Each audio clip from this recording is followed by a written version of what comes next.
tarde.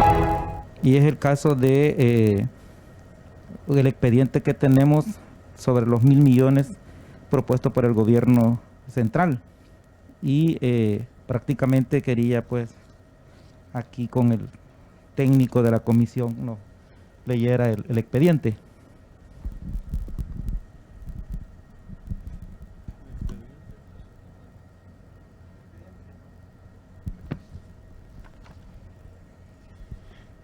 Mencionaba la iniciativa, decía: cumpliendo especial instrucciones del señor presidente de la República, me permito presentar esta honorable asamblea por su digno medio, con base a lo establecido en el ordinal segundo del artículo 133, a efecto de otorgar iniciativa de ley para autorizar al órgano ejecutivo en el ramo de Hacienda para que se gestione la obtención de títulos valores, para que se gestione la obtención de recursos hasta por la cantidad de 1.000 millones de dólares para, a través de la emisión de títulos de crédito, títulos valores de crédito de los Estados Unidos de América, ser colocados indistintamente en el mercado nacional e internacional, o por medio de la contratación de créditos por dicho monto, o por una combinación de ambas opciones para completar el monto que se autoriza a través del proyecto en mención.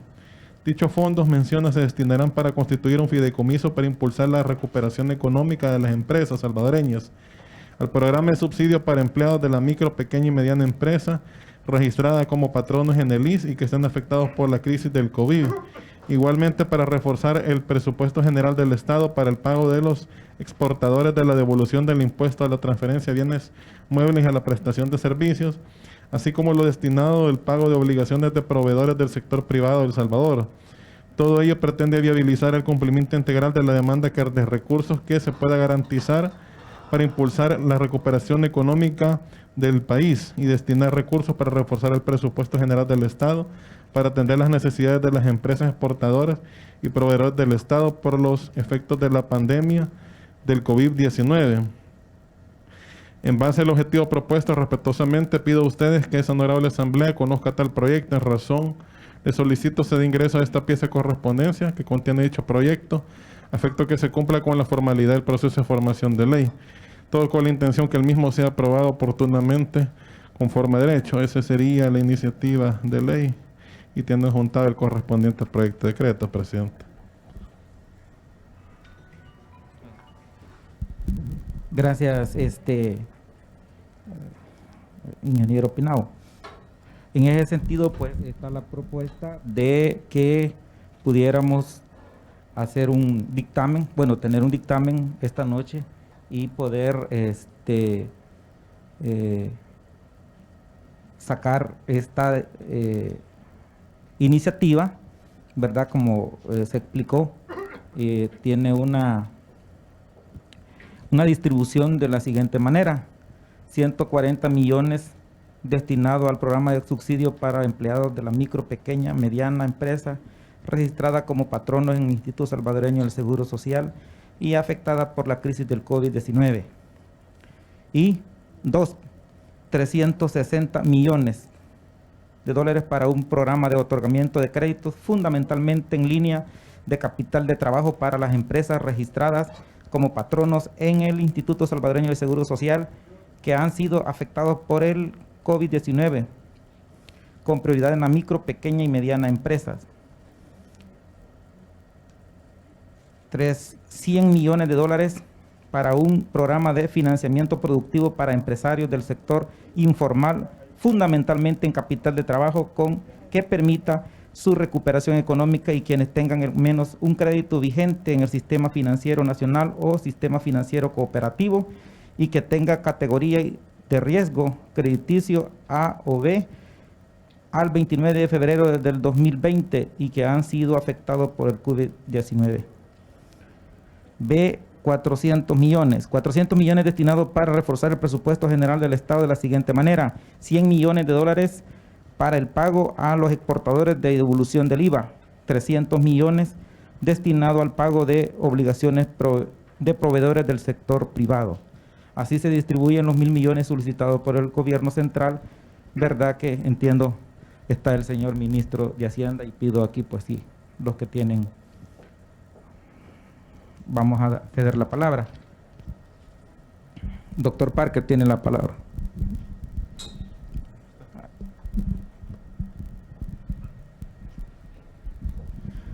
Muchas gracias, señor presidente.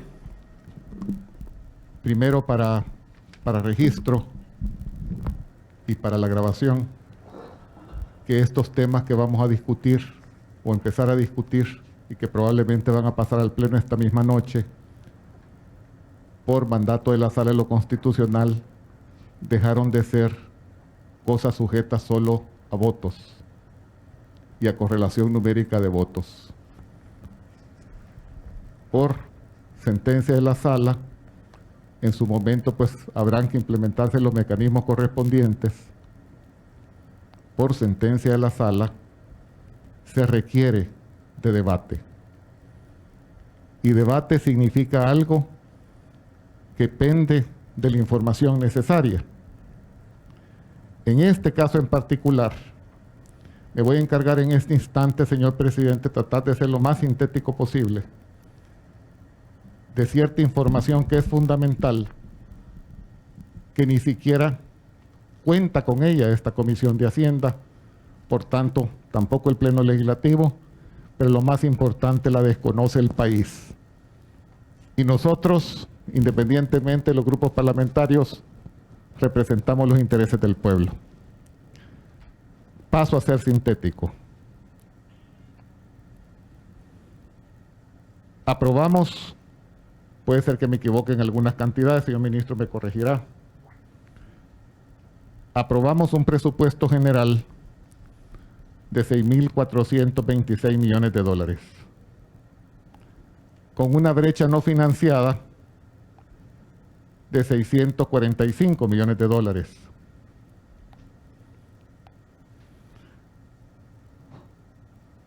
Tengo información no oficial, porque le hemos pedido y no ha venido.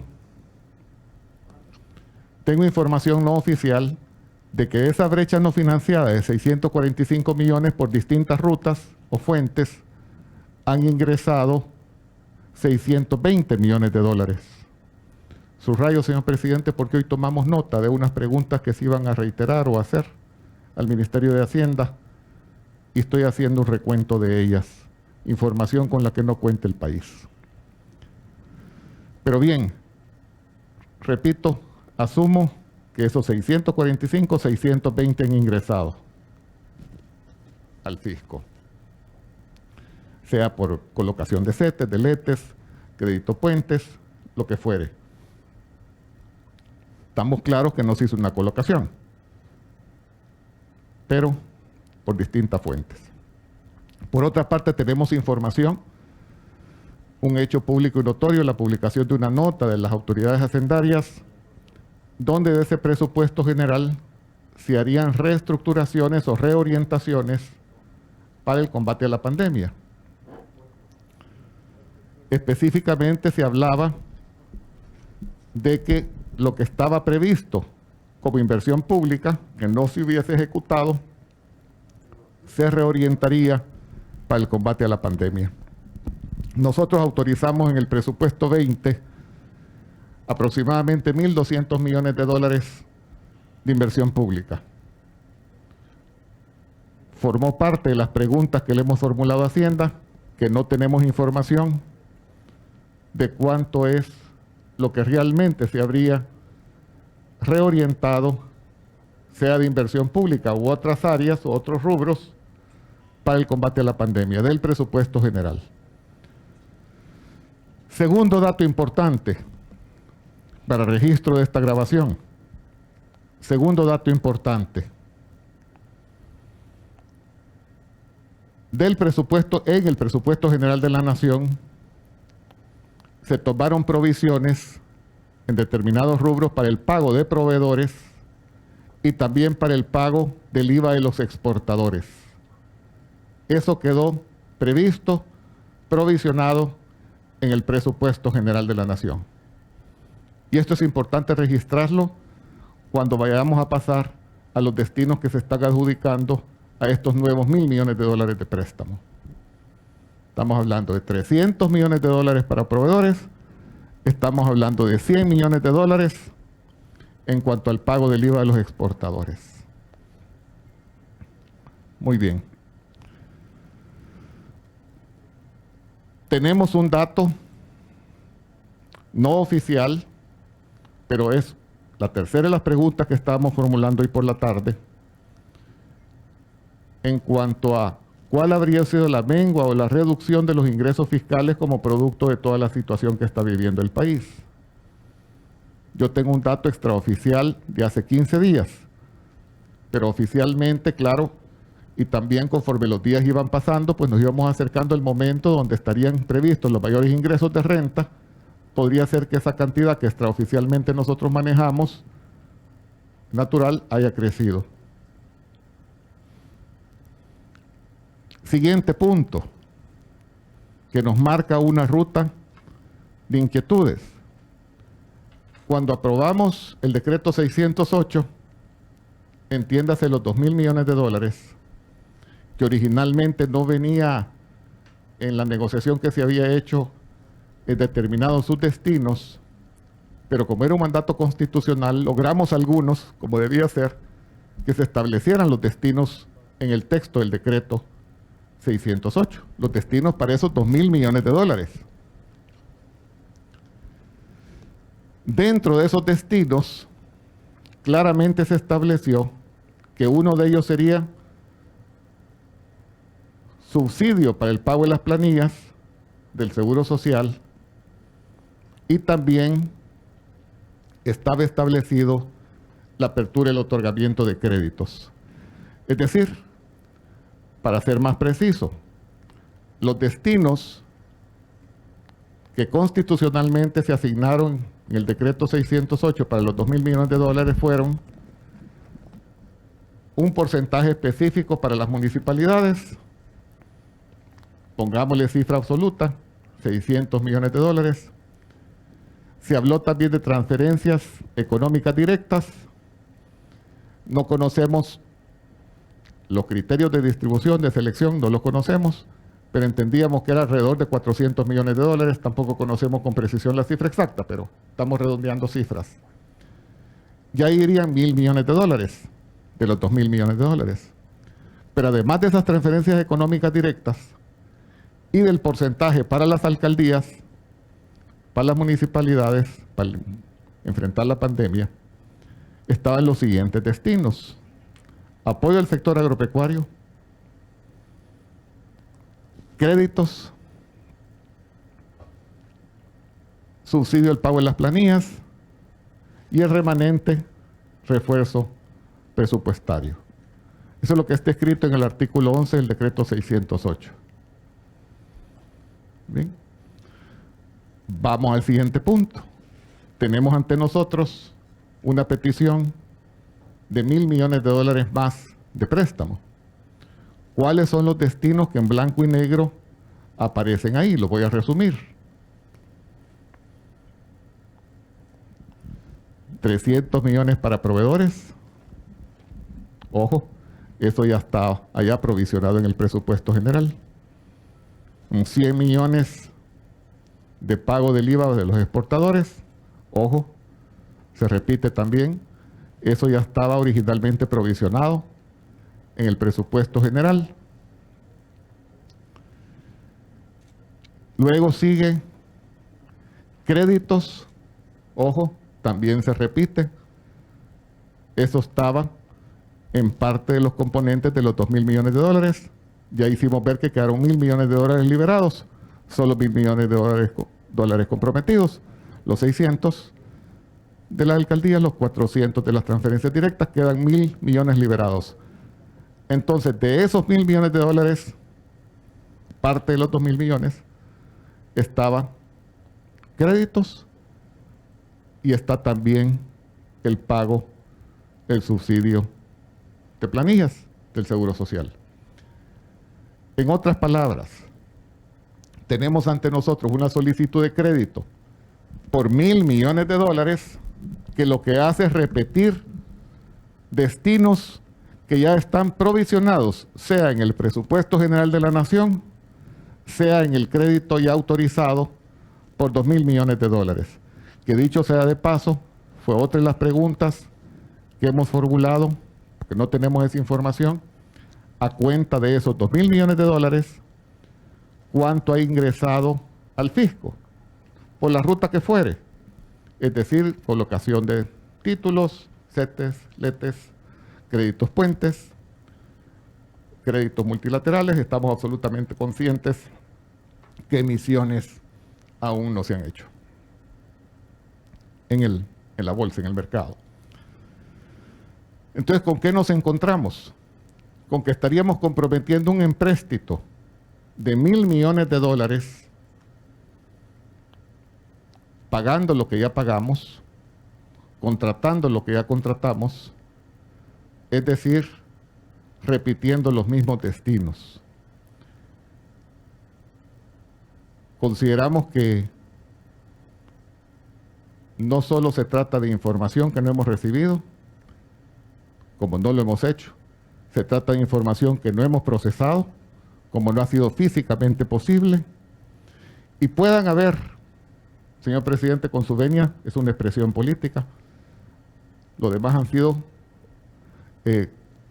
datos objetivos con los que no contamos, pero pueden haber arreglos políticos, y eso nosotros lo conocemos, pero arreglos políticos que comprometan las finanzas del Estado a un punto que, hablando de $1.000 millones, cuyos destinos ya están claramente provisionados en el presupuesto general y el financiamiento de $2.000 millones, estaríamos en presencia de un financiamiento sin causa. Podríamos estar en presencia de una situación que nos estaría incluso comprometiendo desde el punto de vista legal por estar autorizando fondos que no tienen causa. Y no hemos recibido la información que descargue estas inquietudes. Nosotros en el Partido Demócrata Cristiano hemos discutido este tema y hemos concluido que al Estado, para que el Estado funcione y le haga frente a la pandemia, hay que otorgarle todos los recursos que sean necesarios. Y eso lo quiero dejar bien subrayado. Todos los recursos que sean necesarios. Y no andar cutarreando. Cuando nosotros hicimos objeción a un decreto que habilitaba compras expeditas y que molestó extrañamente a unos funcionarios, una postura de muy baja categoría, porque simplemente lo que nosotros habíamos pedido es que sean lo más expeditos posibles, pero que se rindan cuentas. Eso fue todo. Pues hoy resulta que estamos hablando de $1.000 millones y es hora que no tenemos la información fundamental para estar al menos entendidos de que con toda la voluntad de apoyar para que el Estado tenga hasta el último centavo necesario, pero no entendemos, y aquí, señor ministro, me dirijo a usted con todo respeto, cuando se desocupe, no hay problema. Con todo respeto, señor ministro, no hemos recibido información. Y nosotros quisiéramos, en nombre del país, tener la información indispensable para que el país la conozca. Nosotros solo cumplir un rol instrumental, estrictamente instrumental, pero que el país la conozca. Y sobre esa base, si son $1.000 millones, si son 1.500, pero que el país sepa que no se está pagando dos veces lo mismo.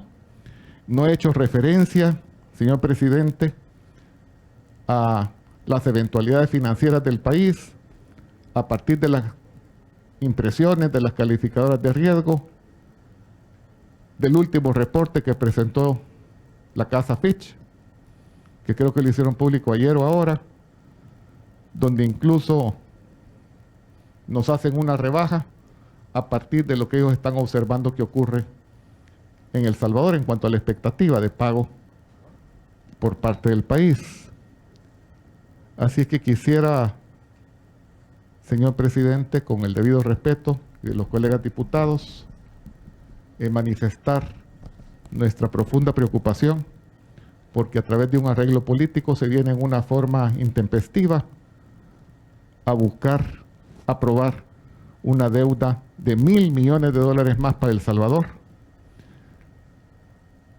con base en una información inexistente, con base en información contradictoria,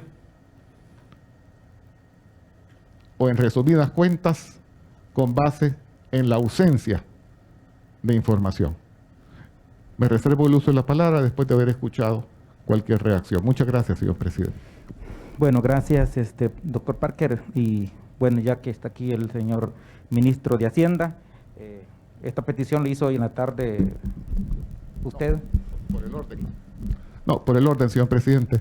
Esta petición ya se había cursado desde la Comisión Política, desde tiempo atrás. Sí, pero ahorita estamos en la Comisión de Hacienda. Estamos en la Comisión de Hacienda, pero quiero que usted sepa que desde la Comisión Política ya se habían cursado notas pidiendo la misma información, solo para que usted tenga conocimiento, presidente.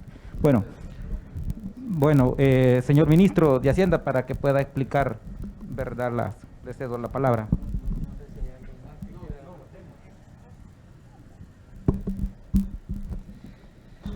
Bueno, muchas gracias. Como siempre, para mí es un gusto estar aquí. Quiero, sobre todas las cosas, dispensarme el no haber participado esta tarde con ustedes. Yo tenía un problema personal y por eso mandé al director de presupuesto. Le había dicho yo a Lupito con anticipación que no iba a poder asistir, ¿verdad? Vi algunos comentarios, pues que había que hacerles ver las cosas a los funcionarios. Pues ustedes saben que siempre tengo apertura para participar en esta comisión y que no hay ningún problema pues en atender todas las consultas que ustedes tengan.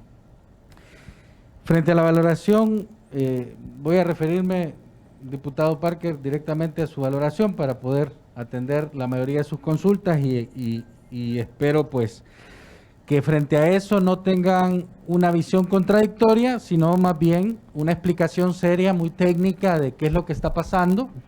Y frente a eso, que ustedes también tengan la valoración y la capacidad, frente a la información que yo voy a dar, de tomar decisiones si van a apoyar esta propuesta del gobierno o no la van a apoyar. Eso cada fracción pues decidirá al interior de sus decisiones políticas. Primero, se habla del presupuesto de 6.400 millones, efectivamente había una brecha de 645. Como ustedes saben, durante los primeros 3 meses del año, enero, febrero y marzo, normalmente son los meses en que la recaudación es muy baja. Y fue así que en el mes de enero nosotros hicimos una primera emisión de certificados del Tesoro por 205 millones. Y eso nos sirvió para financiar la caja del primer trimestre del año en lo que llegaba el mes de abril. Y con esos 205 millones hemos estado pagando el primer trimestre el presupuesto, más los ingresos, ¿no?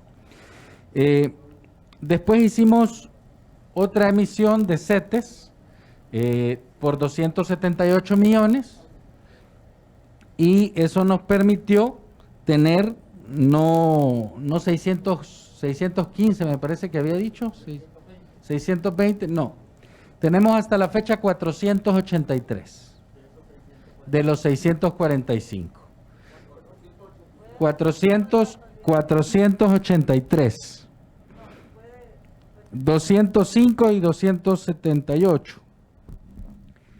Entonces, eso nos ha permitido, digamos, financiar el presupuesto en la medida de las posibilidades, debido a la caída de ingresos del mes de abril, y todavía estamos buscando financiamiento para el total, más o menos 160 millones que hacen falta para complementar los 645. Estamos buscando fuentes de financiamiento, estamos hablando con bastantes inversionistas, el mercado está muy complicado, todos ustedes lo saben.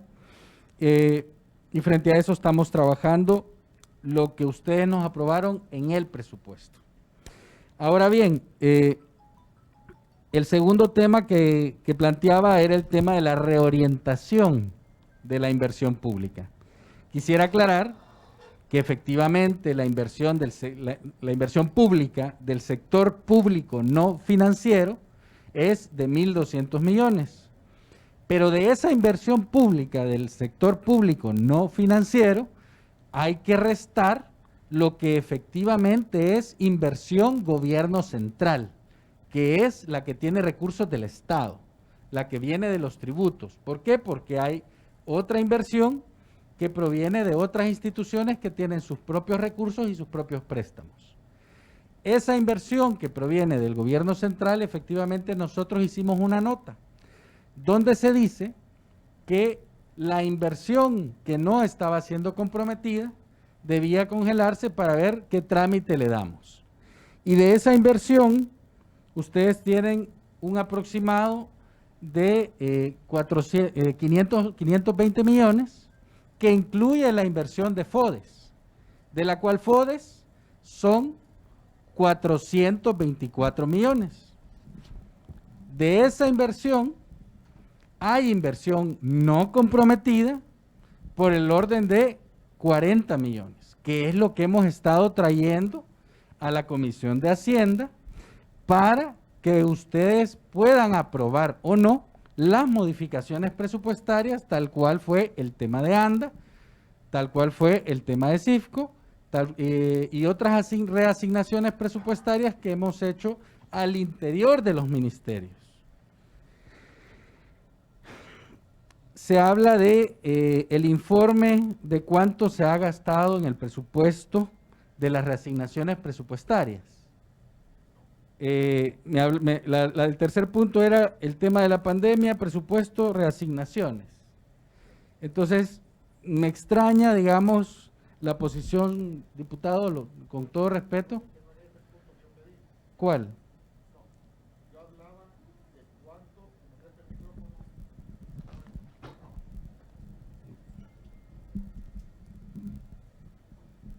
No, yo no he planteado lo que se ha gastado, señor ministro. La reasignación. No, yo estaba hablando, puse como ejemplo el caso de la inversión pública. Sí. Pero el interés nuestro es cuánto del presupuesto general se habría reorientado, incluyendo la inversión pública, cuánto se ha reorientado al combate a la pandemia. Pero yo no he hablado de gasto. Bueno, con fecha 30 de abril, yo presenté ante la Comisión Política y el diputado presidente de la Asamblea lo leyó en el Pleno, el informe de ejecución presupuestaria de gastos del Fondo de Protección Civil, FOPROMID, al mes de abril, el informe presupuestario de la reorientación de los recursos para el pago de los viáticos al empleados públicos por $150 y el informe del proceso de compras del periodo comprendido entre el 24 de marzo y el 28 de abril. Esto, ustedes pueden revisar los videos, fue presentado por el diputado presidente, él lo leyó en el Pleno y fue presentado a la Comisión Política. Entendería que aquí está, digamos, cuánto de esos recursos hemos reasignado del presupuesto, cuánto de esos recursos hemos reasignado para la pandemia. Aquí en la primera página dice claramente que se han reasignado 534.7 millones. Aquí ustedes lo tienen en la primera hoja, en el primer cuadro. Entonces, yo con el mayor de los gustos les puedo dejar esta copia a la Comisión de Hacienda para que ustedes estén proveídos de la información. Estos recursos han servido principalmente para reorientación para las transferencias monetarias, para servicios de seguridad alimentaria, granos básicos, para el tema de salud pública, insumos médicos y medicamentos, y para obra pública. Entonces, aquí está que son 488.7 de fondo general y los 46 millones de préstamos externos que tiene que ver con fondos JICA. Ese es el informe, que yo se lo dejo al presidente de la Comisión de Hacienda, para que ustedes tengan la información disponible de cuántos son los recursos del total del presupuesto que se han reasignado a la pandemia o al efecto de la crisis de salud pública por COVID-19. Ahí está el informe entregado el 30 de abril. Con respecto a si el presupuesto incorpora el IVA o las devoluciones de IVA a los exportadores, el presupuesto incluía, si mal no recuerdo, más o menos 20 millones en efectivo. Pero el resto, si ustedes recuerdan, hace alrededor de 4 años, se hizo una modificación en donde se decía que iba a haber una compensación automática o un crédito automático para que las empresas pudieran autoacreditarse el impuesto, y de tal manera que solo se pagara el 100% de devoluciones al IVA exportadores, y que a los que son exportadores netos, o sea, que solo exportan, no traen bienes importados, y para los que traen bienes importados hay una fórmula que ha elaborado el viceministro de Ingresos, en la cual estamos más o menos 70-30. Es decir, 70% es lo que se acredita y 30% es lo que se da en notas de crédito del Tesoro Público. Y después voy a volver a regresar a este tema de por qué se piden los 100 millones de notas de crédito del Tesoro Público. Lo voy a dejar hasta ahí porque me voy a quedar ahorita solo con la explicación. Sí, diputado. Diputado.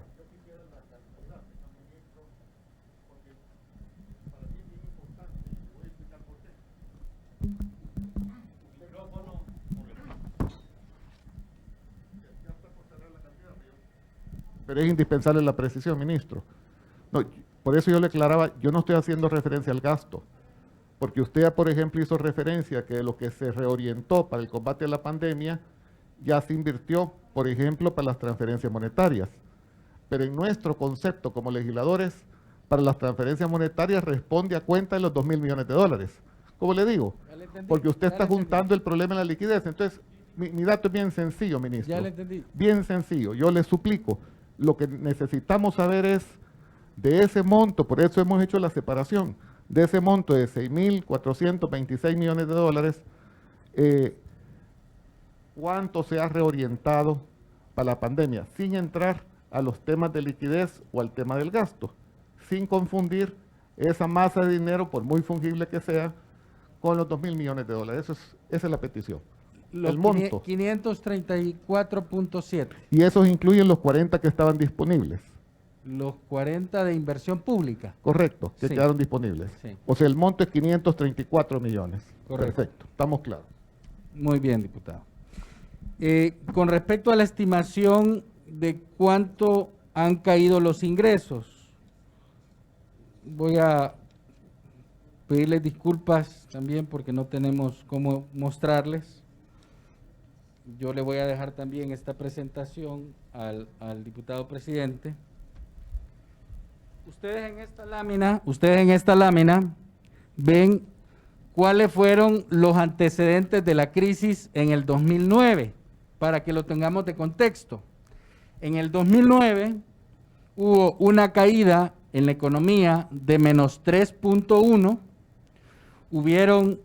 las remesas se cayeron menos 8.5, la caída del empleo fue menos 7%, y la caída en los precios del petróleo fue de menos 56%.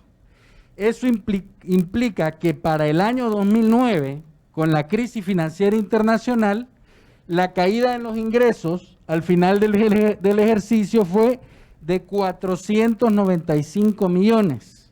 Eso fue en el 2009, la caída de los ingresos del ejercicio 2009. Eso nos hizo traer la carga tributaria de 17.2 a 16.1% respecto a la economía.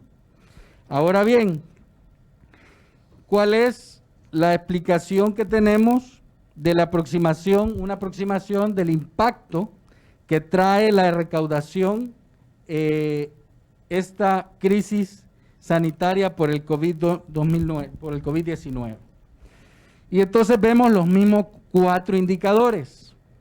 El crecimiento económico no baja menos 3.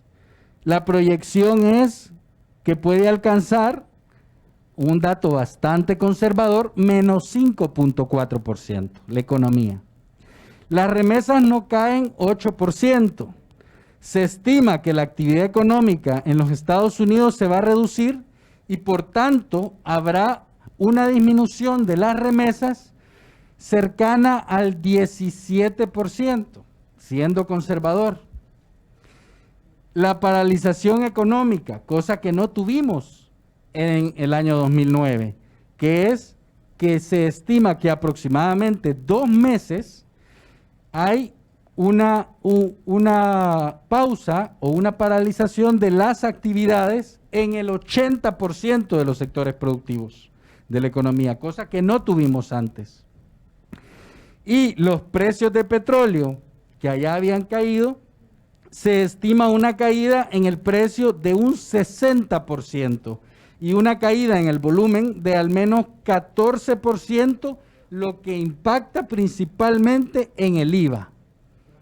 Entonces, imaginen ustedes cuál es la magnitud de la caída en los ingresos que se tiene en el 2009, que fueron cerca de 500 millones, y todo nuestro presupuesto, todas nuestras consideraciones de presupuesto están basadas en esos indicadores.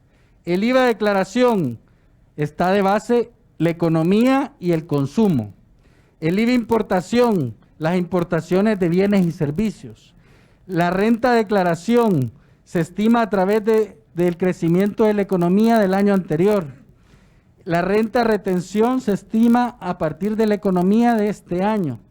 En la renta de pago a cuenta a través de la economía y el consumo de este año. Los derechos arancelarios a través de las importaciones de bienes y servicios. Los impuestos selectivos al consumo a través del consumo total. Y las contribuciones especiales a partir del crecimiento del PIB nominal y el PIB real en caso de impuestos que aplican sobre unidades que son sobre unidades físicas.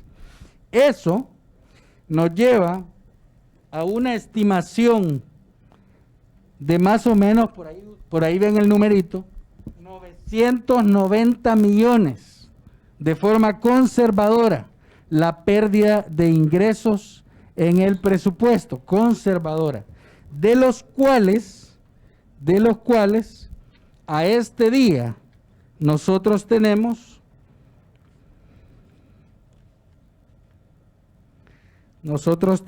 permítanme,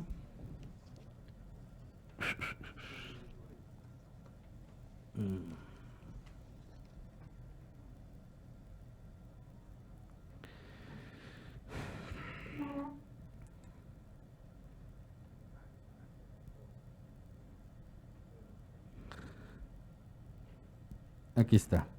Nosotros a este día tenemos 261.1 con fecha al 30 de abril. Esa es la pérdida al 30 de abril, 261.1. Y ojo, ¿qué es lo que se recauda en abril? En abril se recauda lo que los sectores económicos trabajaron en el mes de marzo. En abril se recauda el impuesto sobre la renta que se trabajó en el ejercicio 2019. Ahora pensemos en la estimación de mayo. En mayo, mi estimación de ingresos era de 700 millones de dólares. Y el cálculo que hemos hecho es que no vamos a recibir ni 300 millones. ¿Por qué? Porque el 80% de la economía está parada en el mes de abril. Entonces, ¿qué es lo que vamos a recibir de ingresos en el mes de mayo? Si la economía solo ha trabajado un 20%. Entonces, claramente tenemos una pérdida de ingresos fuerte. Y si a eso le sumamos que efectivamente para cumplir las medidas de salud y poder reintegrar la economía, necesitamos que se prolongue la cuarentena, el mes de mayo o el mes de junio vamos a percibir lo que se trabaje en mayo. Y si mayo todavía continúa, porque la salud pública es primero, entonces la recaudación de junio también se va a caer. Sí, diputado, con gusto. Así va ayudando, va Estamos recibiendo Dele, la información. dele. Muchas gracias por la paciencia. Con base en esas cifras, lo que yo voy aquí haciendo un recuento es que de aquella cantidad que se habría reorientado dentro del presupuesto general de 534 millones, nosotros le restamos los 162 pendientes que falta de la brecha no financiada, porque solo se han percibido físicamente en este momento 483, faltan 162 para completar los 645, pero vamos haciendo la cuenta. 534 se reorientan, muy bien. Le restamos los 162 solo para ir haciendo cuentas, por de pronto. Pero creo que está sumando mal, diputado, perdóneme. Restando, pero, ¿por qué? Está utilizando un mecanismo de sumar presupuesto y caja. Y entonces yo siempre les he explicado que el presupuesto es un valor y la caja es otro. No, yo estoy consciente. Y entonces ahí creo que está revolviendo. Francamente estoy consciente, pero solo quería terminar el ejercicio para ver y tú qué piensas después. De los 534, estoy consciente con el tema de la caja, porque de todas maneras ese dinero va a entrar. Lo que pasa es que no ha entrado ahorita. Ahí es donde yo... No sabemos si va a entrar.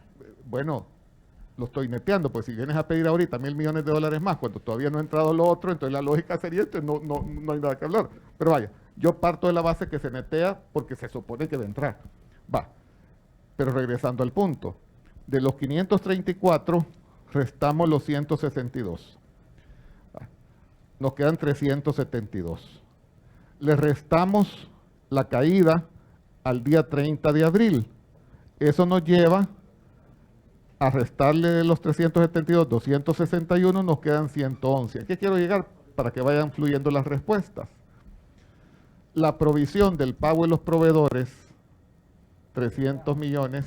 Eso es caja, perdóneme que dice, ahí sí está, pero tengo que correr. No, está bien, es caja, pero esa aclaración la vamos a recibir y lo entiendo. Ya voy a llegar yo a esa zona. Pero para que también vayamos extrapolando, porque aunque sea caja, es dinero que va a entrar. Lo que les quiero hacer ver es que ya en el pasado nosotros resolvimos con el equipo de Hacienda y también la Asamblea tuvo participación cuando se generó la posible inconstitucionalidad de la deuda flotante. Nosotros le respondimos a la sala la diferencia entre presupuesto y caja. La caja incorpora provisiones del año pasado, ¿verdad? Y recursos que se restan del año siguiente, que se van a pagar en el 2021. Nosotros llevamos una deuda flotante de más o menos 300 millones de dólares. Eso es lo que la caja maneja, que son 2-3 meses de pago a proveedores. Es decir, que enero no se comienza pagando lo del presupuesto de enero.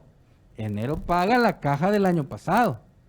Entonces yo ahí sí, diputado, quisiera pedirle que por una razón financiera eminentemente de no revolver caja con presupuesto, no metiera ahí el tema de los proveedores, porque lo que queremos ahora, y ya voy a llegar a eso, es darle oxígeno a los proveedores sacando aquella brecha que llevamos detrás, para poder traer y darle liquidez a los proveedores del Estado y que no tengamos esa burra que, a pesar de que esté en el presupuesto está una asignación para los proveedores del ejercicio 2020, pero la burra que llevamos y la burra que dejamos va sumando a los presupuestos. Sí, ministro, pero en ese caso el destino necesario, siguiendo la lógica de esa explicación, el destino necesario del préstamo de 1.000 millones sería refuerzo presupuestario.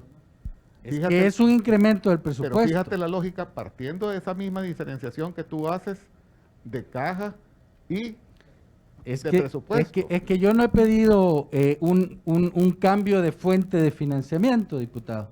Lo que estoy pidiendo es 300 millones de pago a proveedores para incrementarlos al presupuesto y poder cerrar las brechas de todos los proveedores del Estado que vienen con ese juego de caja y presupuesto. ¿Ya? ¿Qué tenemos después?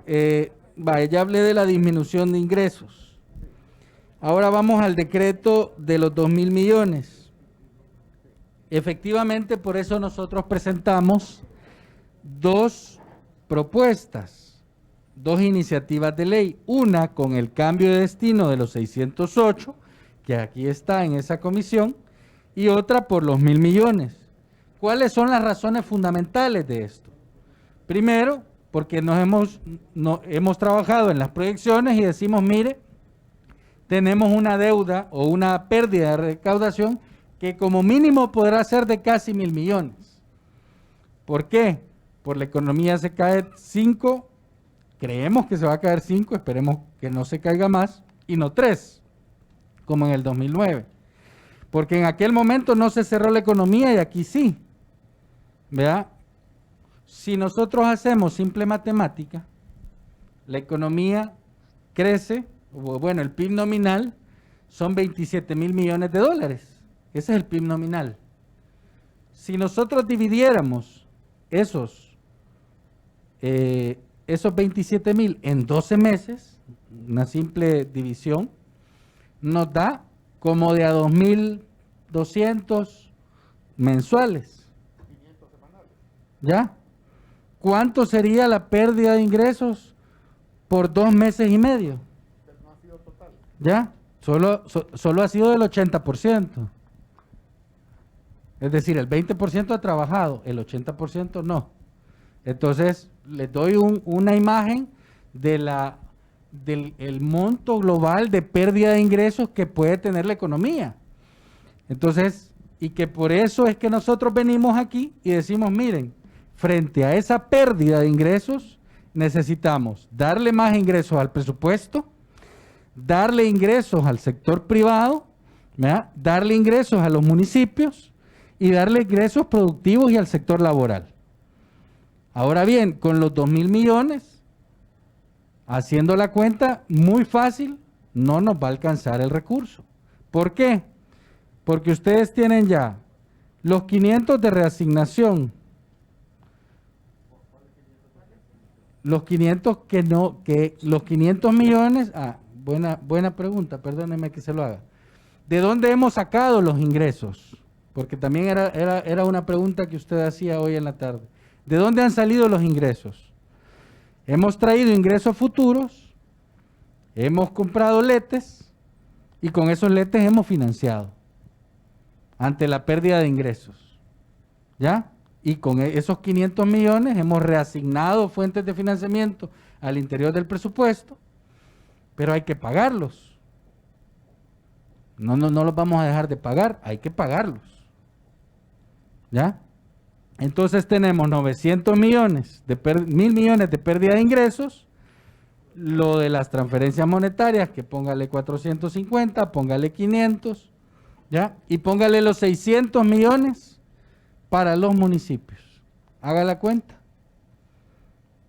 Entonces, ahora viene y decimos, mire, esta primera fase es para combatir la emergencia, ¿verdad? Y combatir las necesidades que tiene la población de recursos económicos. Pero, ahora ministro, viene, permítame, diputado, se lo suplico. Y esta segunda parte es, mire, vamos a rectificar y ahora necesitamos reactivar la economía. Una vez que la economía se abra paulatinamente, entonces se necesitan recursos frescos, líquidos, para poder financiar a los sectores productivos, para poder cubrir el déficit de los salarios nominales del sector laboral, para poder cubrir el tema del crédito productivo, para poder cubrir el financiamiento del sector informal. ¿Ya? ¿Por qué? Porque todos aquellos destinos no nos va a alcanzar la colcha con los 2.000 millones. Y hay que ser honestos en eso. Y ahí hay un tema adicional que es, de esos 1.000 millones, se hablaba de 100 millones para devoluciones Ministro, de IVA. Sí, pero se fue muy adelante, yo perdone, pero solo a cuenta de los 2.000 millones de dólares, ¿cuánto ha ingresado? Si es que si no lo puedo seguir. ¿Cuánto ha ingresado de? A cuenta de los 2.000 millones de Ya dólares. le voy a explicar, ya le Es voy a que mientras explicar. no nos diga esa cantidad, yo no lo puedo seguir. La cantidad que ha ingresado es 0. ¿Por qué? Porque los 2.000 millones tienen que venir aquí. Y se ha aprobado los 398 del fondo, y entiendo que ahora tuvo en discusión el presidente de la comisión la incorporación al presupuesto de los 398 millones de dólares. Y la observación del presidente de los 20 millones del Banco Mundial. De ahí no hay nada de los 2.000 millones. Por eso Entonces, le señor hice ministro, referencia. Pero sí podemos dejar oficialmente registrado, ahorita, en este instante, a este minuto, de que de los 2.000 millones de dólares no ha ingresado absolutamente nada. De los 2.000 millones, ustedes tienen aquí en la comisión 398 y 20 de Banco Mundial. Pero, insisto, el señor ministro de Hacienda nos está ratificando de que no ha ingresado Vuelvo un y le centavo repito, fuera usted- de estas dos cantidades. Esos son los dos préstamos que yo he incorporado y le he dicho No hay crédito al puente. diputado, no hay crédito puente. No hay colocación de CETES, de LETES, Nada. de nada a cuenta de los 2.000 millones de dólares. Nada, ni un centavo. Yo creo que es muy importante lo que pregunta el doctor Parque. Creo que el ministro ya dio las explicaciones, pero habemos más miembros de la comisión y quisiéramos que avanzáramos porque la noche va a ser un poco larga. Y va a ser un poco larga y hay interés de una mayoría aquí de poder aprobar este préstamo tan importante para el país. Solo, si voy a terminar el último punto, que era las notas de crédito. Permítame, que lo tiene ahorita y yo se lo doy a usted. Pero se lo tiene el ministro. Por el orden. Se lo doy por el orden, pero espero que no se extienda mucho porque también los demás compañeros vamos a poner. Señor presidente, usted no puede permitir privarle la palabra a un diputado en un debate de un préstamo de $1.000 millones. Sé que no lo está haciendo, pero quiero hacer objeción formal por el orden. Pues sí, pero le he dado toda la palabra, no me puede decir que no, le he dado. Por eso mismo Así digo, es. pero estoy haciendo objeción formal de lo expresado por un colega que le tengo precio, pero francamente no se me puede privar del uso de la palabra. Yo sé que usted no me la ha dejado de dar. Muchas gracias. Bueno, finalice, señor ministro, para... Y por último, hay dos puntos adicionales, el tema de las notas de crédito. Tenemos una deuda de notas de crédito de 44.5 millones y de lo que va en los primeros 3 meses del año, y nos faltan todavía de mayo a diciembre. Y lo que queremos es no dar notas de crédito del Tesoro Público para que tengan la capacidad de tener liquidez el sector privado y que además no vengan con las notas de crédito a pagarme impuestos a mí. ¿Por qué? Porque ya ustedes conocen, la Comisión de Hacienda es muy técnica en eso, en que hay un círculo vicioso, en que si yo doy notas de crédito, el privado me da notas de crédito, yo tengo que ir a sacar letras porque son papeles y no valen nada. Entonces, yo no necesito que me paguen en papeles. Yo necesito que así como nosotros paguemos en efectivo, también el privado me pague en efectivo. ¿Ya? Entonces, y lo último era el tema de los ratings. Efectivamente, el mercado está bien complicado. Pero así como nosotros nos han puesto perspectiva negativa, demos gracias que las calificadoras no nos han bajado. Porque a México le bajaron la calificación, a Panamá le bajaron la calificación, a Perú le bajaron la calificación, y así varios, Ecuador, Argentina. Entonces, hemos sabido mantener el diálogo con las calificadoras de riesgo, de tal manera que nos han puesto perspectiva negativa. Y en los informes dice claramente, si la economía de El Salvador en 12 meses resurge, puede aumentar la calificación. Si la economía de El Salvador en 12 meses sigue abajo, entonces va a bajar la calificación. ¿Cuál es el esfuerzo que nosotros debemos hacer? Por reactivar la economía lo más rápido posible. Y por eso es que requerimos esta fuente de financiamiento para completar presupuesto, para reactivar la economía, para el sector laboral y para el sector económico. Muchas gracias. Bueno, Jancy Urbina, ¿por el orden o...? Bueno, Joanny Urbina y posteriormente el doctor Parker. Gracias, ministro, por todas las explicaciones que ha dado esta noche. Evidentemente, esta ha sido muy forzada la respuesta suya, a pesar de que la hemos requerido en diferentes ocasiones y que hubiésemos preferido una información con documentación a la mano para que cada uno de nosotros puede tener a la vista esto y tener evidentemente una discusión más de fondo sobre este tema.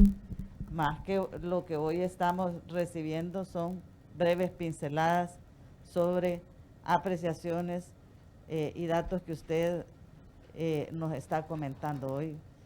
Teniendo en cuenta que hemos en diferentes momentos solicitado esta información, incluyendo una perspectiva de cuál es el comportamiento fiscal esperado de en nuestro país.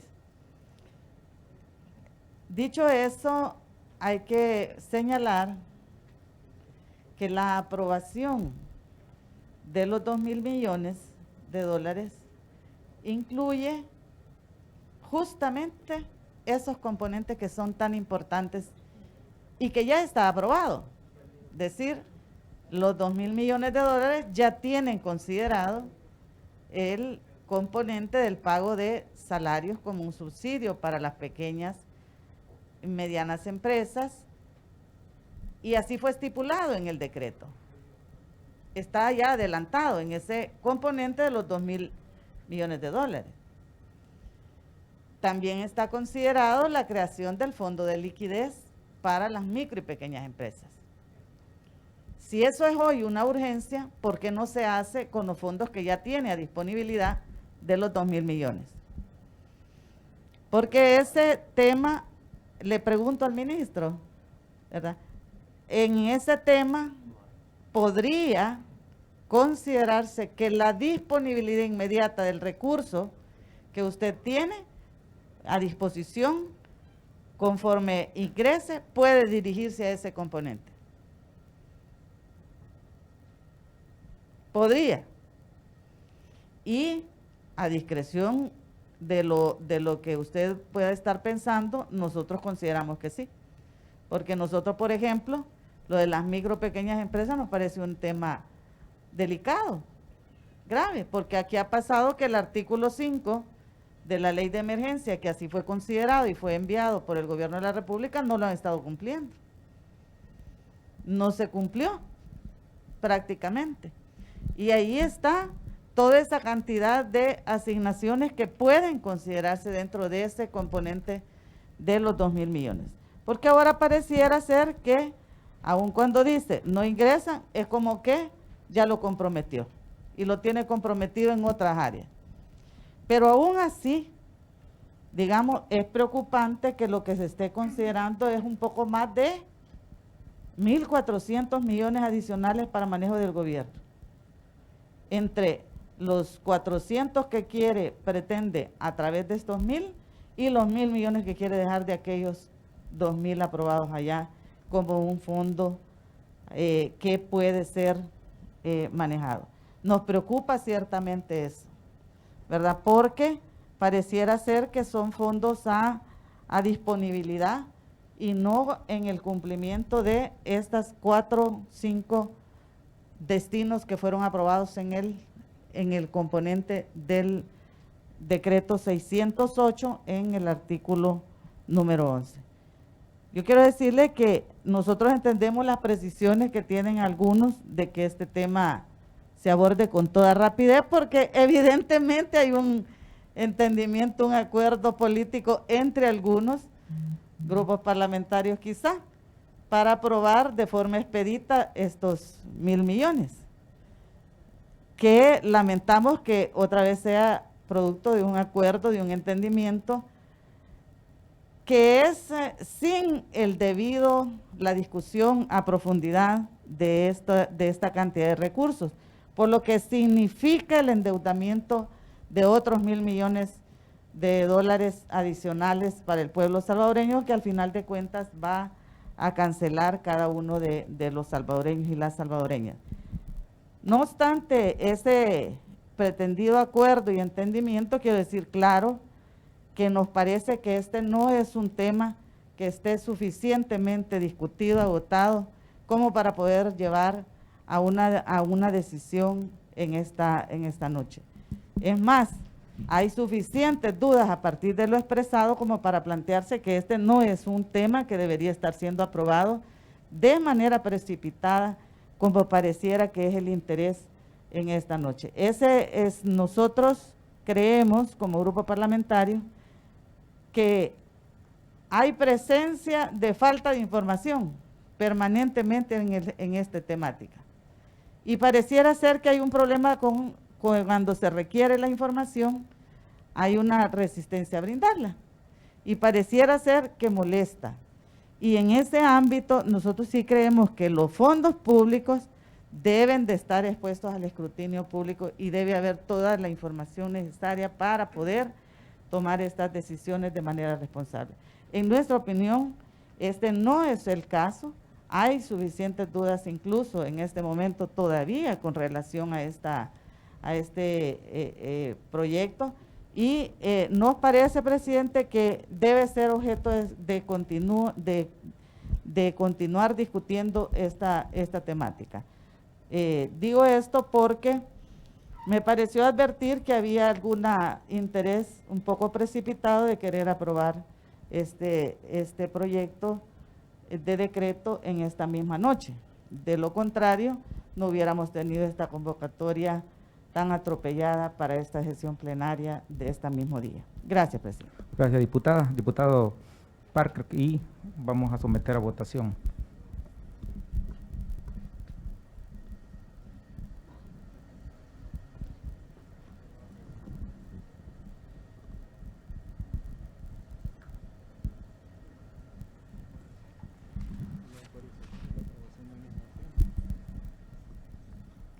Bueno, no voy a hacer alusión al problema de que es una sesión extraordinaria y que no se podía haber modificado la agenda, eso lo haremos ver en el Pleno por cuestión de rigor legal.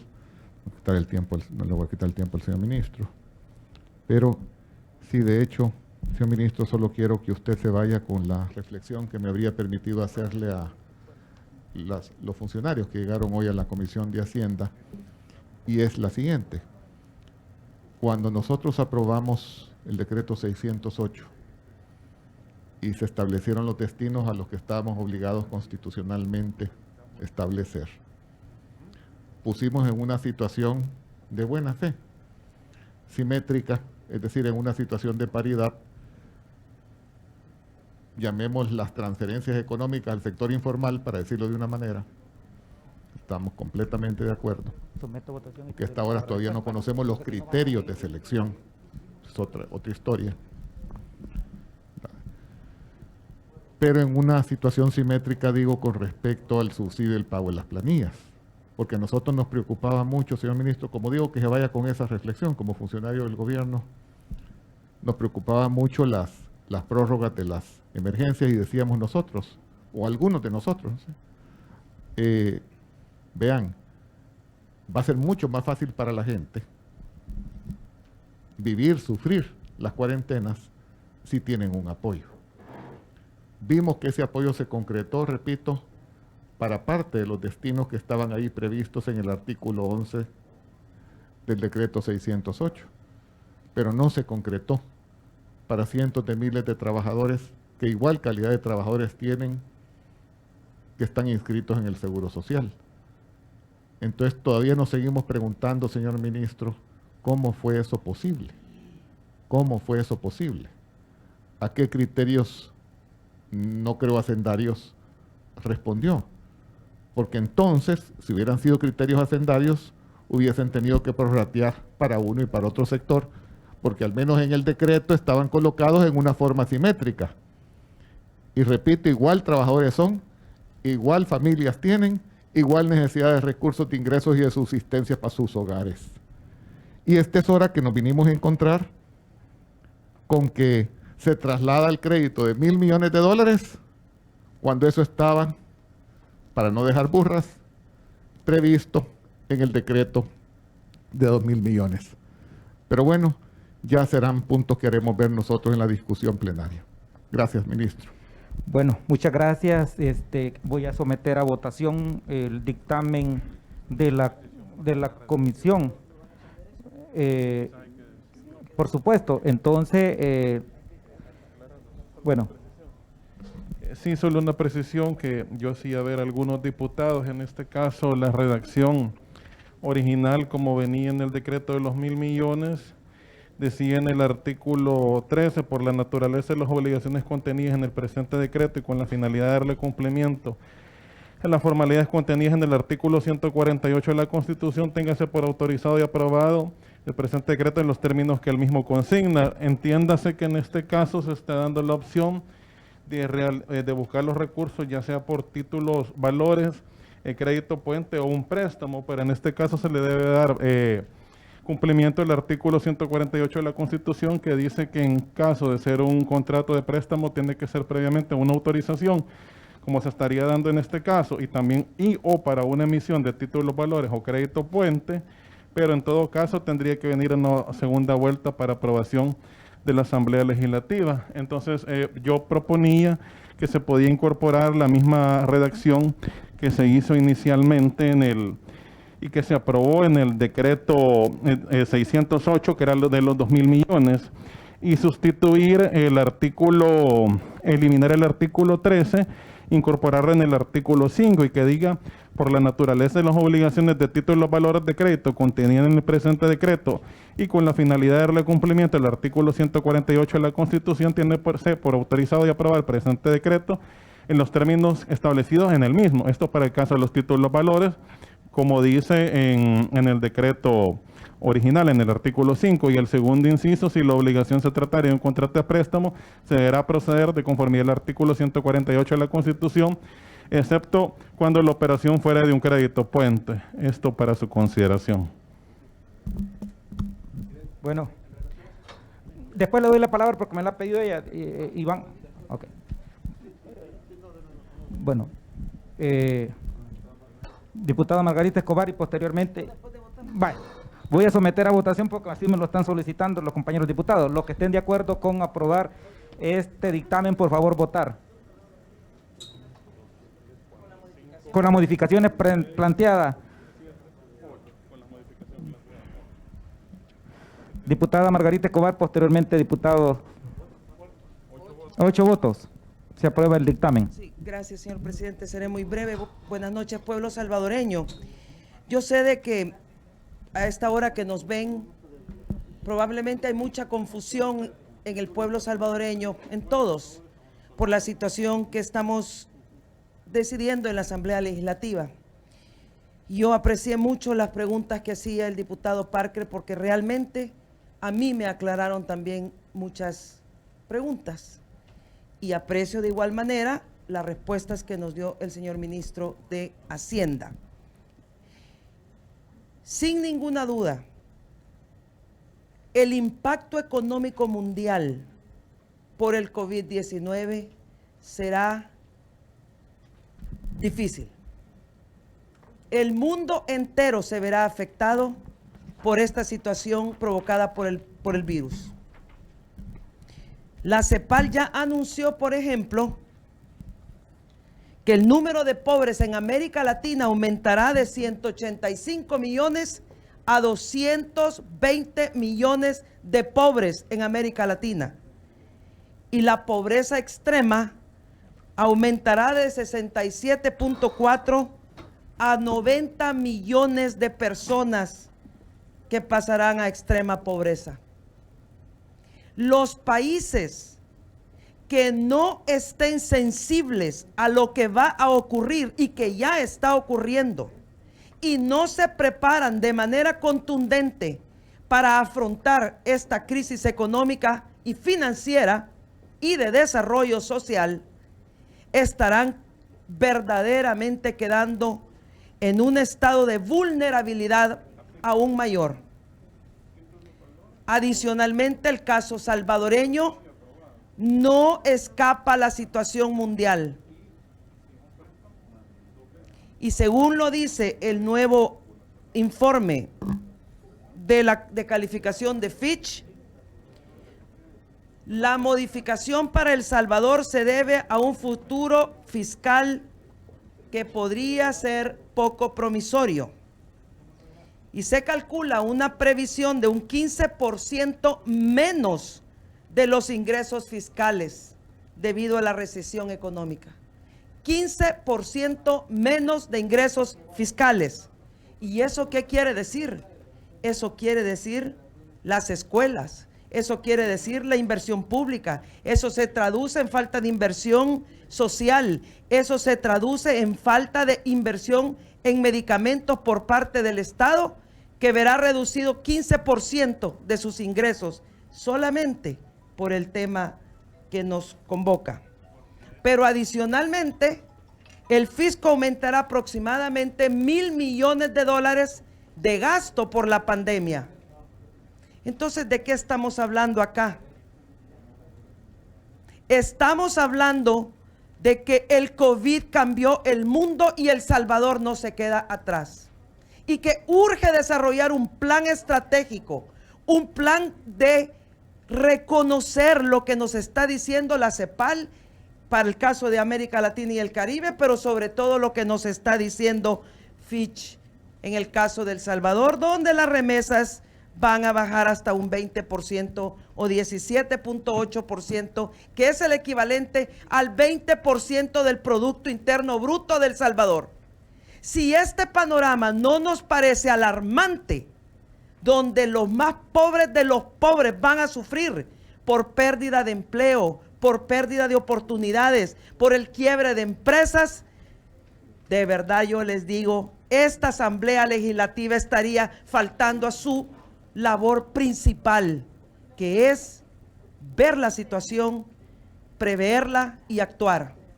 Por eso nosotros descartamos totalmente y rechazamos totalmente insinuaciones hechas que se alejen de nuestra postura. Y nuestra postura tiene que ver, aquí hay una crisis de salud y por eso vamos a votar en el Pleno la cuarentena, que no es ni estado de excepción, ni estado de sitio, ni violación de derechos humanos, sino que con las modificaciones que presentamos se ajustan a las medidas dictaminadas por la Sala de lo Constitucional, y también estamos listos para votar el salvataje financiero que necesitan las empresas, que necesitan los trabajadores, que necesita el país. No importa cómo se llame el país, Djibouti, Congo, República Centroafricana o Francia o Canadá, la crisis económica requerirá intervención económica directa para salir adelante, para ayudar a las micro, pequeña, mediana empresa y grande empresa que también se verá afectada. Así es que, señor presidente, dejo clara nuestra postura, que nosotros estamos haciendo esto por la razón que nos indican los análisis de organismos especializados y sobre todo por el último informe de calificación de Fitch. Gracias, señor. Gracias, diputado Escobar. Diputado, y aquí terminamos. Suazo.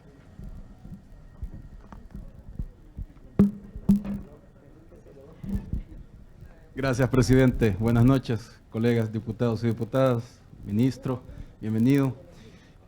Bueno, yo, presidente, había pedido la palabra antes de la votación. Sinceramente era para tener elementos del debate, pero bueno, se hizo una aprobación express. Esto responde a un pacto.